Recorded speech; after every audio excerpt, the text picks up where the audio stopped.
What do you think about the digital revolution that we've seen so far? Where is it going, and how might it interact with other forms of technological revolution in science, such as biotechnology? Well, in the coming years, computer chips will cost as little as a penny. That's cheaper than garbage, cheaper than scrap paper. So computer chips will be everywhere and nowhere, including our contact lenses. So when we put on our contact lenses and blink, we will go online.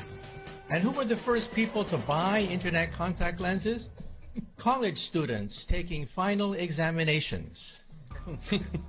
This means that my students will blink, and they will not have to memorize all the things I've been talking about. This is going to revolutionize education, because we cannot force students to memorize things that they can simply blink and get. And then if you feel sick, you will blink and see RoboDoc. RoboDoc is artificially intelligent, talks to you in plain English or Russian or whatever, speaks any language, accesses the entire internet for sound medical advice, almost for free. This is going to revolutionize the medical establishment. We'll still have doctors, but doctors will use RoboDoc as an aid. And if you're in a car accident in a foreign country, you don't speak the language, you'll talk to your wristwatch and talk to RoboLawyer. RoboLawyer understands the law in any country, in any language. In fact, I personally believe that artificial intelligence, the robotics industry, will eventually become bigger than the automobile industry of today, because your automobile will become a robot.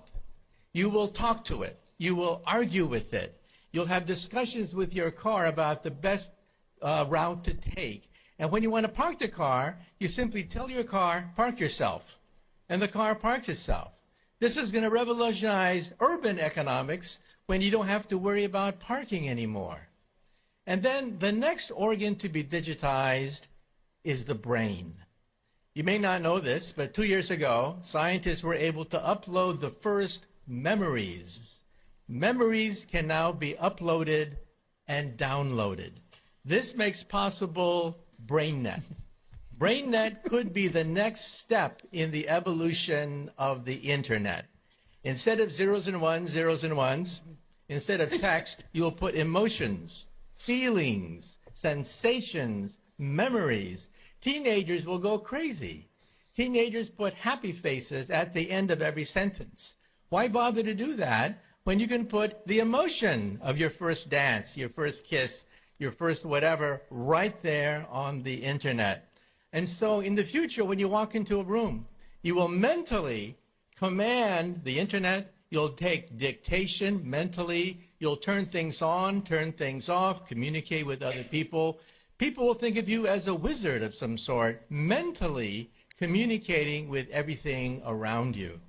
That's BrainNet. And then biotech is being digitized now. We can create a human body shop. We can create from your own cells, so there's no rejection mechanism.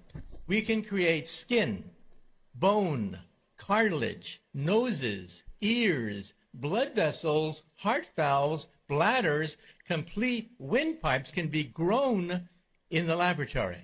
The next organ to be grown, by the way, is the liver. So for all you alcoholics in the audience, take heart. We may be able to grow your next liver. So even the economy is now being digitized into something I call perfect capitalism.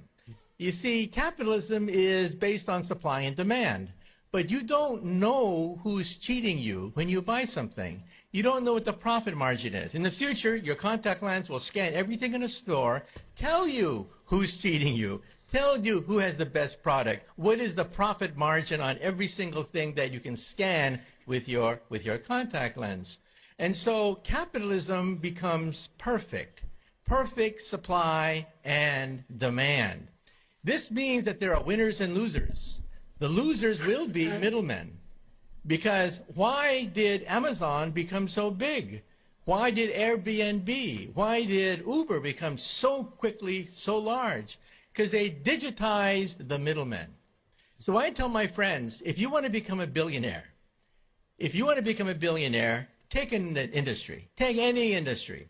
Write down all the places where there's friction, where there is middlemen, where there's obstruction, where there's frustration. List all the places in any industry, digitize it, and you too could become another Amazon founder. Thank you, Professor. In good futurism, that is a future with both inspires and terrifies. So thank